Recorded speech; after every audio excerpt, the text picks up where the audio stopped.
So, if you don't mind me asking you, since you've coached quite a few teens, what are the major problems that you've seen? For the teens, there's a lot going on because when we think about teenagers, their hormones are, are everywhere. They're growing. I actually say that they're really not in their body. They're not themselves. Yeah. And in today's day and age, where there's so much exposure to social media, peer pressure, and everything, they have to be like certain, a certain way. When I joined primary school, I was bullied. And I'd literally go and hide under the table. I would not go out during breaks and things like that. And like you said, it's always an underlying problem. And this was something I never realized that, I was always in that sympathetic stage of either fight, flight, or freeze all the time. I wish I had coaching when I was a teen or a young adult. There were so many things that, I could have said in a safe space. You can tap for trauma. You can tap for anxiety. You can tap for phobias. You can even surrogate tap. So clinical EFT tapping is really, really powerful. And it's actually helping you reset, rewire. You can never change, like NLP, you can't change the event. You can actually process how you feel about it. And then you decide, this is the process. What do I want to do about this?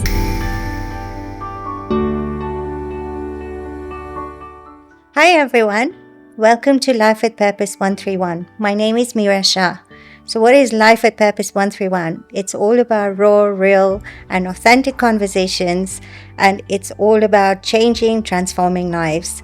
Well, welcome to this safe space, and today's guest of mine is Shruti Shah. She is actually an ICF PCC Transformational Life Coach and also an NLP practitioner and also a clinical EFT practitioner as well. Welcome to the studio, Shruti. How are you doing? I'm good, thank you. Thank you so much for having me, Meera. My pleasure, always. So tell me something. I was actually watching a video which actually said you were in banking and finance for 25 years. And how long ago was this? And now you're actually a certified life coach. What's happening here?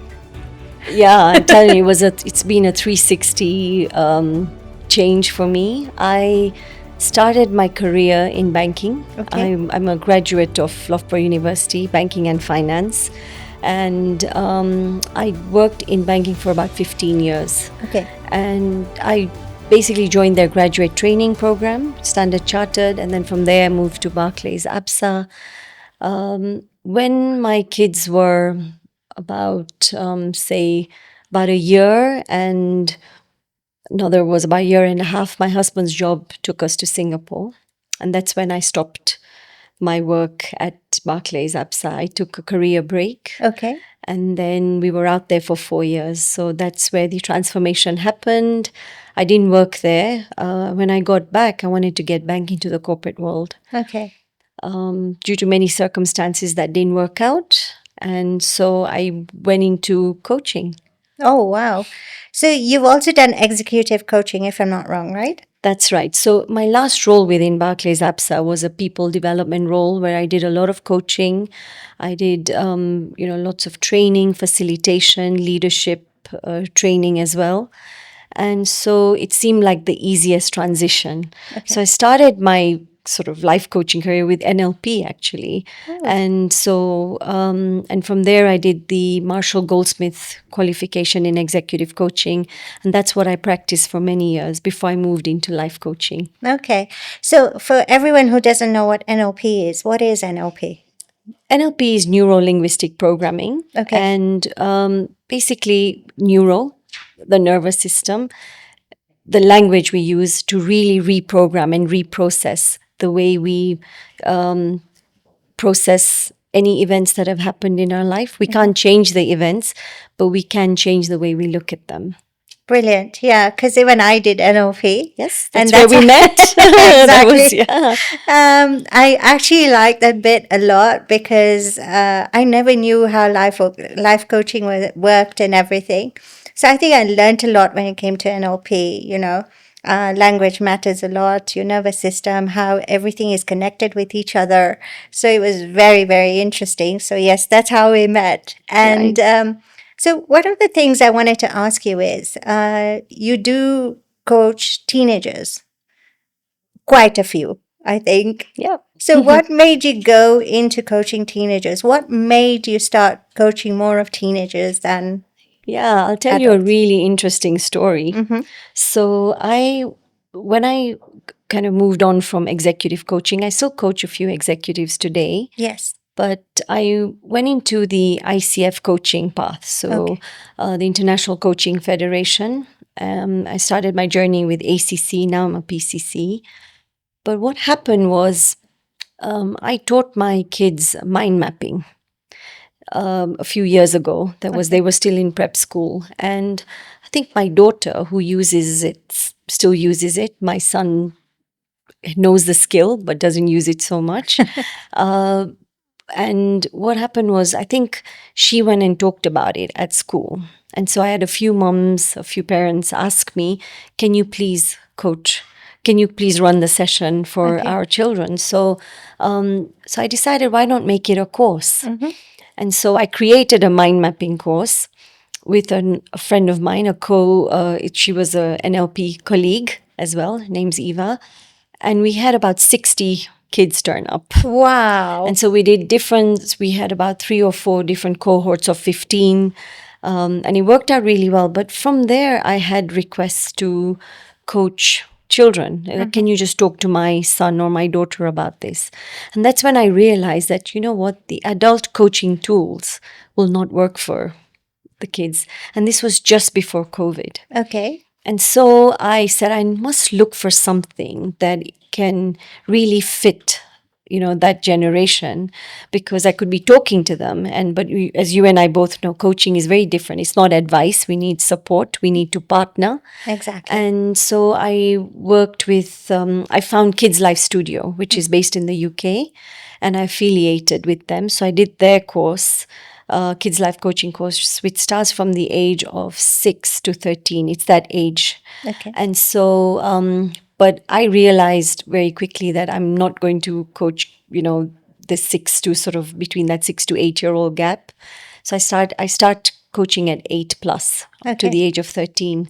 And so I did all their levels. And so I'm affiliated with them. So the Kids Life coaching program is play based, it's for them. And then there's the teenagers, which Mm-hmm. you've asked about. So the 13 to 18 or 13 to 18 year olds. Uh-huh. By the time they're 18, they're young adults. So for that, I tweak the tools of the ICF program and the teens. So, and I put that Together. together. Yeah. Okay. And so I coach a lot of teens now. In fact, that's my primary focus, Mm-hmm. and young adults as well. Okay. And that I love working with that age group. I think that's my forte, as much as I coach adults as well. But the young adults are really, from 18 plus all the way to about 28, 29. Okay. Oh, nice. So, if you don't mind me asking you, since you've coached quite a few teens and obviously beyond that in their 20s as well, what are the major problems that you've seen when it comes to that age group? What is it that, you found very common between quite a few people that you may have coached? Sure. And that's really for the teens, there's a lot going on because when we think about teenagers, their hormones are are everywhere. They're growing. Yeah. I actually say that they're really not in their body. They're not themselves. Yeah. And because of so many changes that are happening. And in today's day and age where there's so much exposure to social media, peer pressure, and everything, like they have to be like certain, a certain way. So there is that pressure. Yes. And so primarily there is a lot of anxiety. Mm-hmm. There's simple things like, and I'll say simple, it's not so simple for them. We can understand that is, just organizing and planning around how to get stuff done around everything else they're doing, whether it's social, whether it's sport, whether it's, just growing up and, meeting with school needs. And so there's things like anxiety as well. The beauty about coaching teens is they could come up with anything on the table. I mean, there's things like fear as well. Remembering that obviously we know from the work with NLP, even clinical EFT, it's there's always an underlying Issue. issue. Yes. Sometimes it's also the home environment. And so what happens is when you're coaching teens, the parents obviously come on board. So there's a lot of kind of by default coaching the parents and giving As them well. feedback as Yeah. well. Yeah. Okay. Do you get a lot of people come to you who may have been bullied? Do you have people? Yes. Yeah. In fact, yeah, I miss saying that, but yeah, bullying is a big one. Mm-hmm. And bullied why also. So really going into understanding why, also explaining to them that what are bullies. Yes. Bullies are people who have issues themselves. They're probably the weakest people. So yes, bullying is the key one also. Yeah. Yeah. Because when you talk about fear, I can completely resonate to that because I have mentioned this, I think, a couple of times in my podcast as well. I think it came into me at the age of 3 when I was actually bitten by a dog on my face, and then I had to go with a big plaster on my cheek, going to school, and, there'd be this thing of, wow, people looking at me and things like that. So I sort of passed that stage, and then when I joined primary school, I was bullied in primary school. And I'd literally go and hide under the table. I would not go out during breaks and things like that. And like you said, it's always an underlying problem. And this was something I never realized that, I was always in that sympathetic stage of either fight, flight, or freeze all the time. And I never actually also realized that as you go along, you sort of attract different situations that will bring out that fear in you, where you'll now start protecting yourself. And because I had not healed myself, I had other situations that I went through over a period of time where that fear got bigger and bigger. And from that fear was what it actually transitioned to anger, where I was always trying to protect myself. So I think I don't know what you feel, but I think I wish I had someone who told me that going through healing was very important at that time, so that you don't sort of spill it over in your later age, like your late 20s, and, your different journey in life. So, what would you say? Is that important? Like, is healing important? And how does clinical EFT help in such situations? Because I've done the basic. So, please go ahead and explain. Yeah, sure. So, it's really interesting in terms of your journey and what you're saying. And I'll just talk about a couple of things. First of all, emotions. Yes. And, one other thing apart from bullying, which is really critical with the teenage age group, is procrastination. Okay. Procrastination is a big one, because there's so many distractions. But one thing I kind of explain in my coaching or when I'm talking to teenagers or young adults is anxiety, anger, sadness, these are all emotions. And we Yes. know that. But anxiety really, people say, or they'll come, oh no, I'm getting really anxious. I come out in sweats. My hands are sweaty. I can't breathe and all sorts. So it's really trying to, first of all, explain to them that anxiety is an emotion. And our bodies are very clever. Our brains are very clever. And anxiety is something that our brain is actually giving us to stop from any other issue that you might face. So it's, part of the whole fight or flight emotion, fight or flight concept that the brain kind of works on. And when you freeze also, that is really your brain trying to protect you. Yes. So anxiety is also an emotion that is actually your brain is trying to protect you. So it's not necessarily a bad thing. Yes. Because when you start getting anxious, then it's a trigger, or it's something telling you that yes, there is something wrong that I've Yeah. got to be aware of.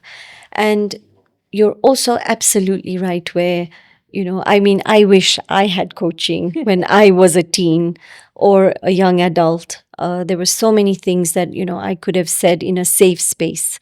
So, with objectivity, that's my take on it, is that it's really, really important to heal from it. Yes. And EFT tapping, to answer your question there, is really helps because it touches on many different things. You can tap for trauma, you can tap for anxiety, you can tap for phobias, you can even surrogate tap.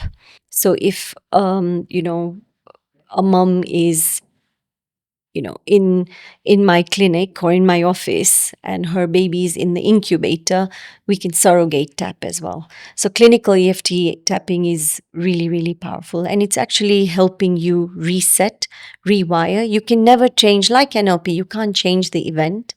You can actually process how you feel about it, and then you decide, this is the process, what do I want to do about this? Yeah. Yeah. So, for all those people who don't know what EFT stands for, what does EFT stand for? Nice one. EFT is emotional freedom techniques. So our body has about 128 to 129 acupressure points. Yes.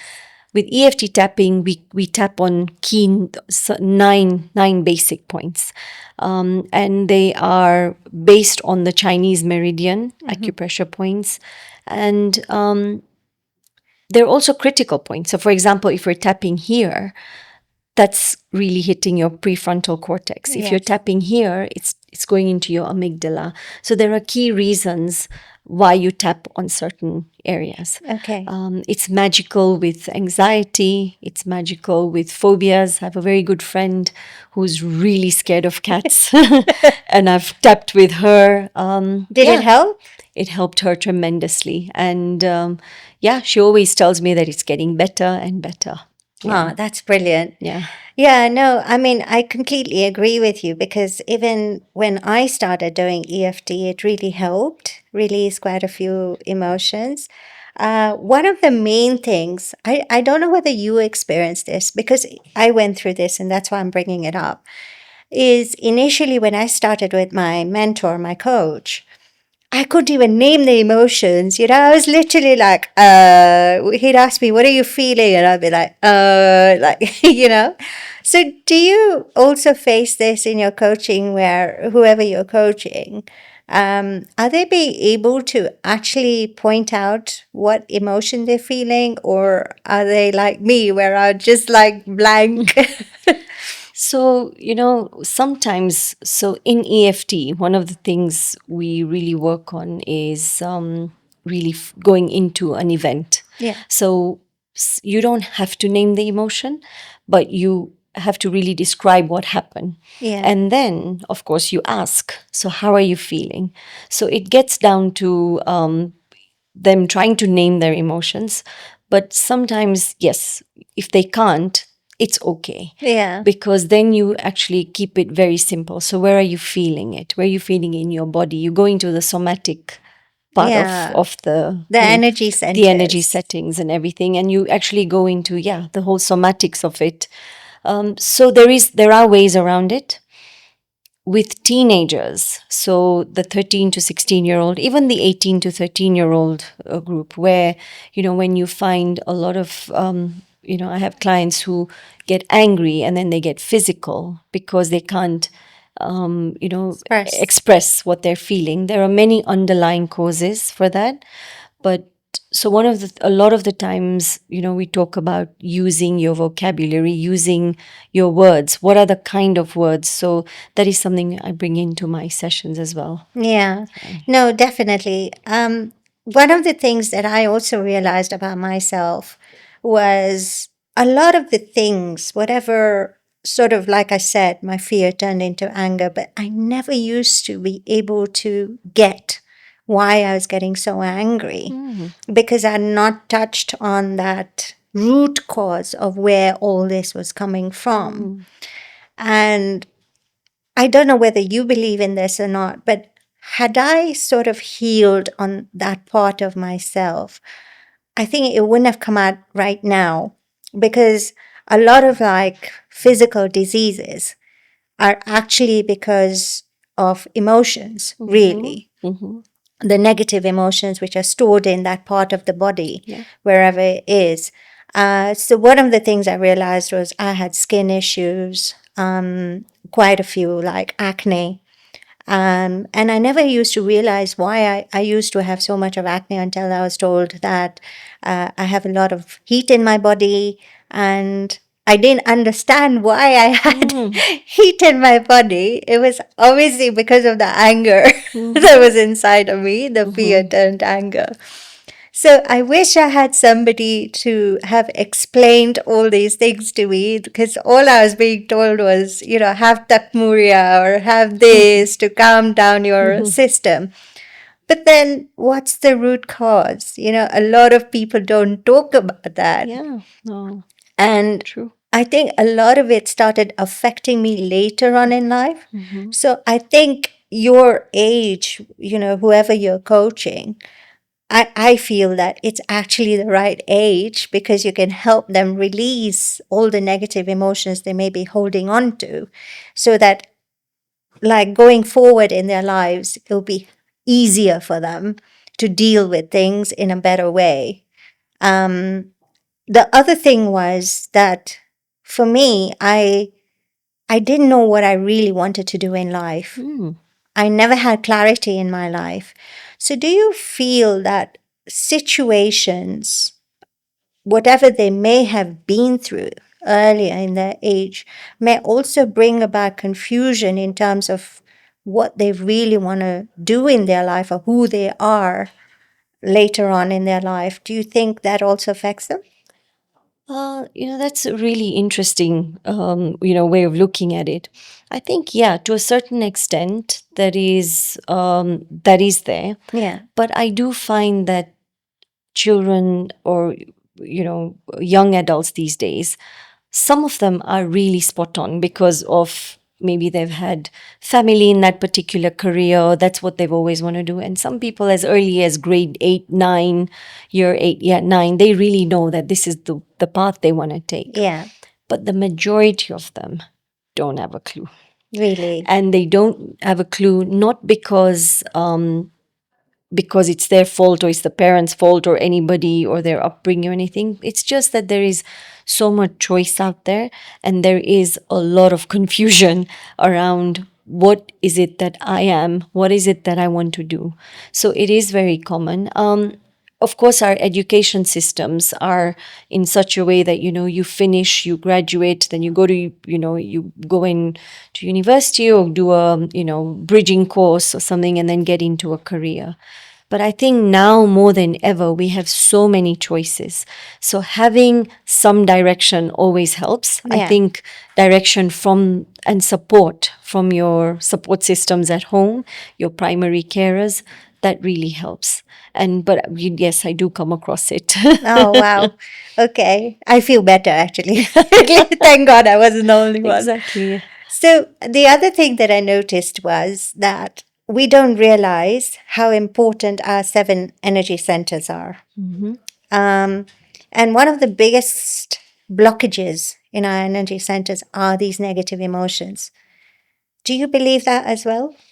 Yeah, I do believe negative emotions play a huge role in our systems, in our lives, in our how we progress with our day to day lives and what we take on into the next year, the year after, and so on. So it is a key thing. I do believe in that.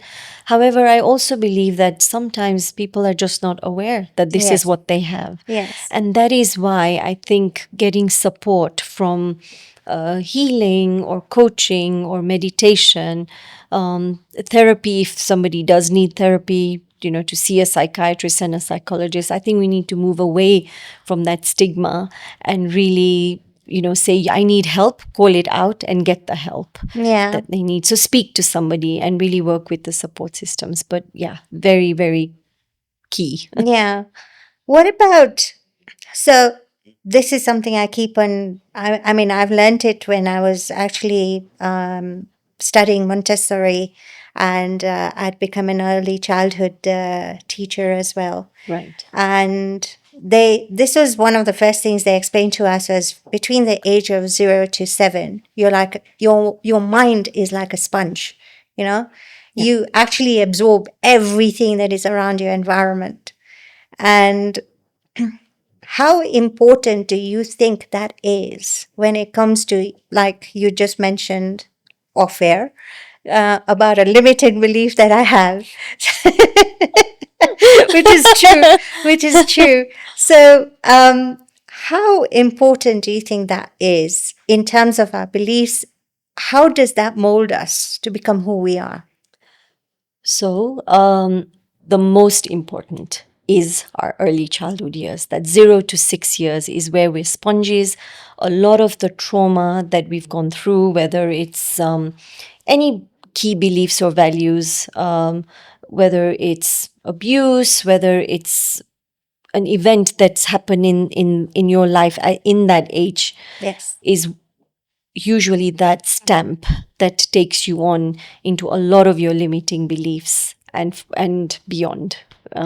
So very critical, and as we know from NLP as well, the conscious and the subconscious Conscious. mind, and so a lot of the subconscious mind is a lot everything that's stored in there is really from your early Subconscious. childhood. Early childhood, Yeah. yes. And there's also beyond. We can talk about primitive, past life as well. Past life as well. Yeah.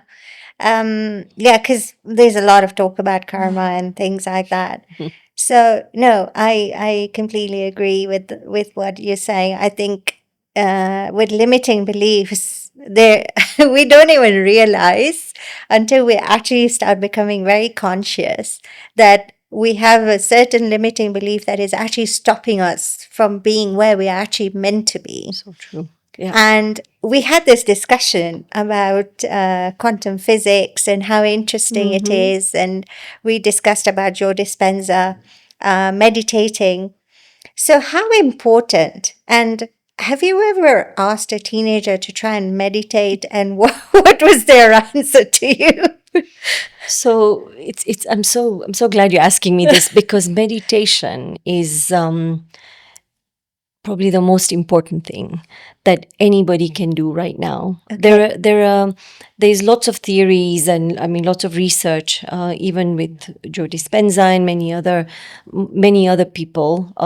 But even in day-to-day lives, say somebody is depressed.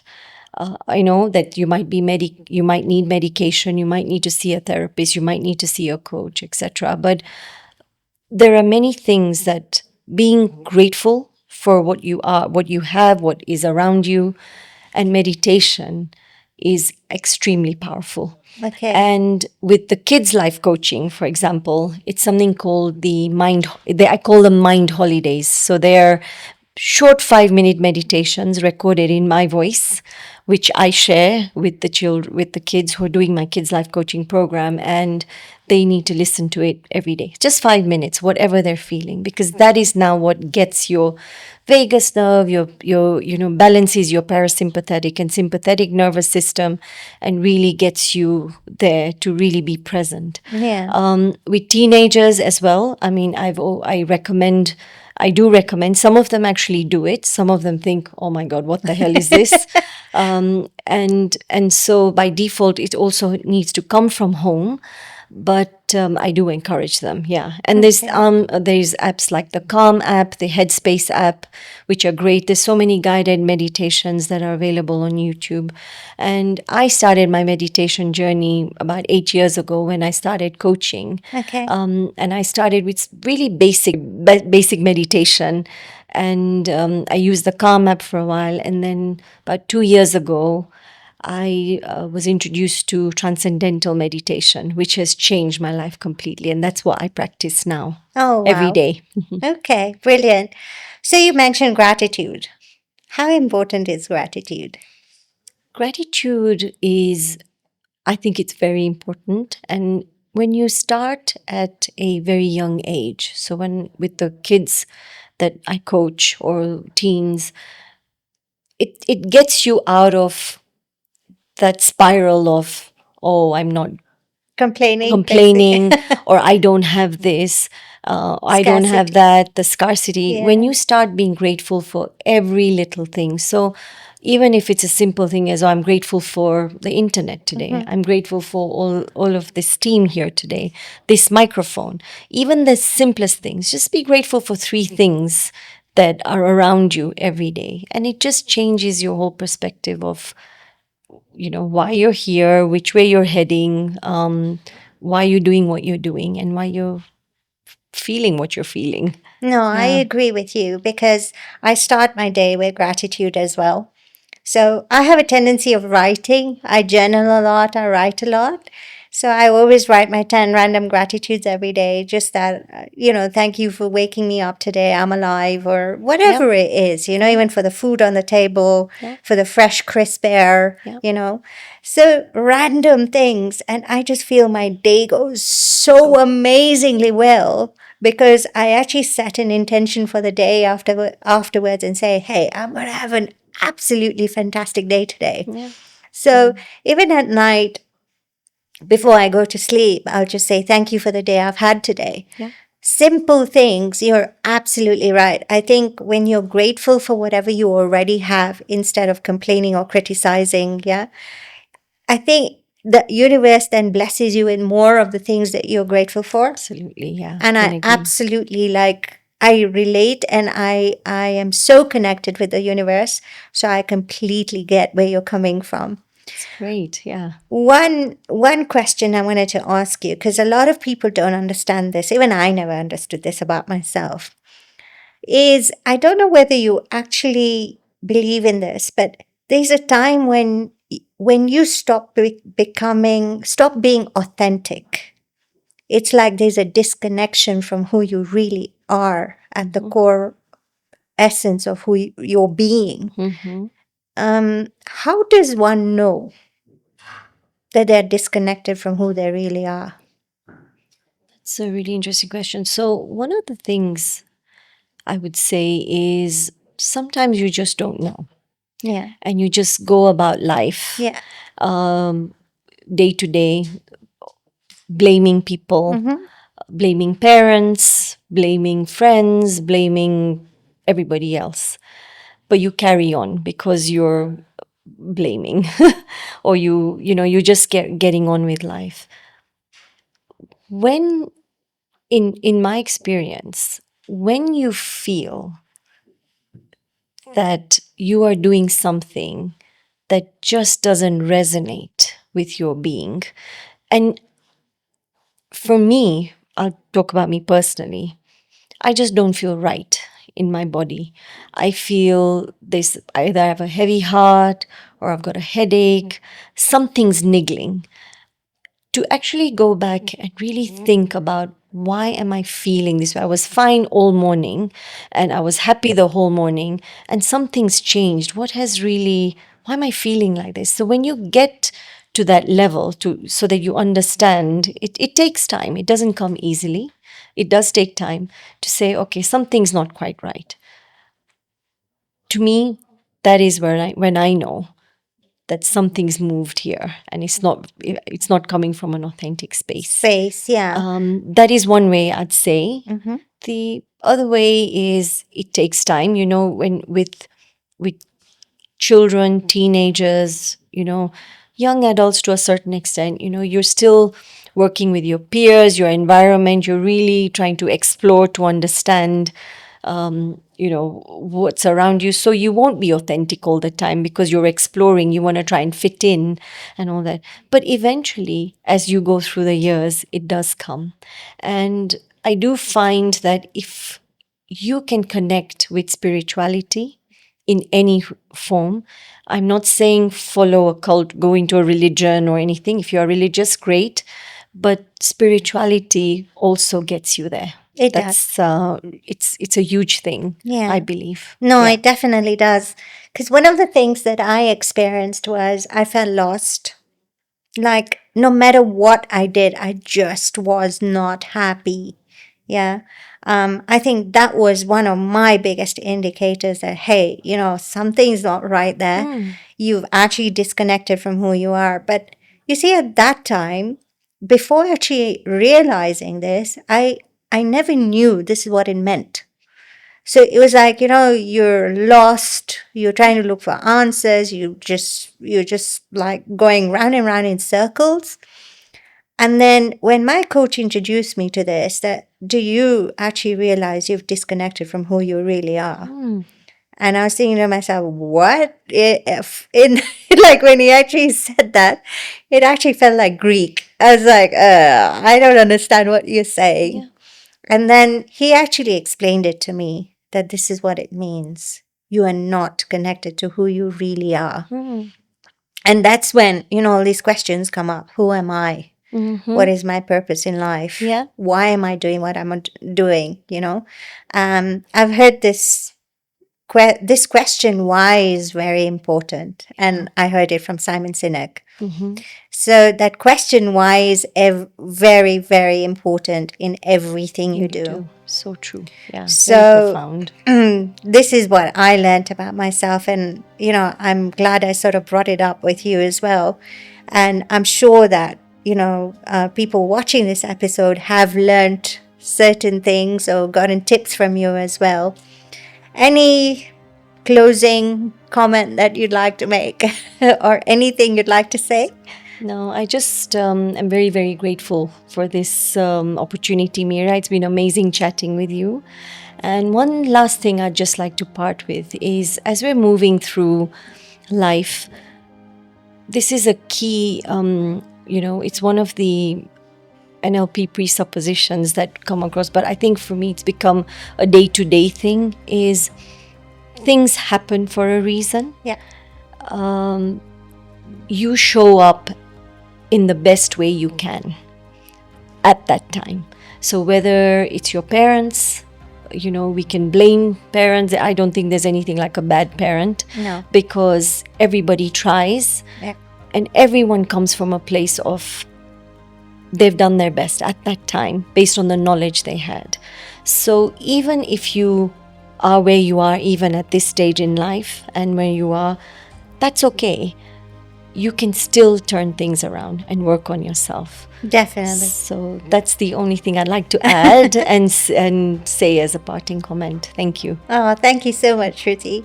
So I think from my side, it's all about becoming a better version of yourself every single day. It's taking one small step at a time, and don't leave, working on yourself. I think we all are in this rut of life where every single day we wake up, go to work, do what we need to do. But I think sometimes you need to take that break and look within yourself, do a lot, well, not a lot, but at least a little bit of self-reflection every single day and start becoming better. Until next time, please, if you do like the episode, do like and subscribe to the channel. Until next time, take care. Bye-bye.